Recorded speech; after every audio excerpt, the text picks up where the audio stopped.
آمن الرسول بما أنزل إليه من ربه والمؤمنون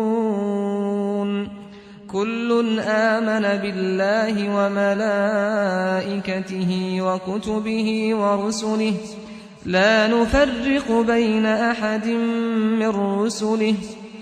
وقالوا سمعنا وأطعنا غفرانك ربنا وإليك المصير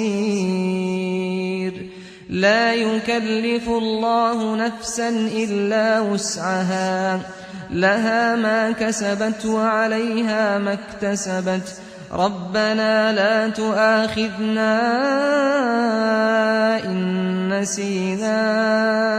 أو أخطأنا ربنا ولا تحمل علينا إصرا كما حملته على الذين من قبلنا ربنا ولا تحملنا ما لا طاقة لنا به واعف عنا واغفر لنا وارحمنا أنت مولانا فانصرنا على القوم الكافرين.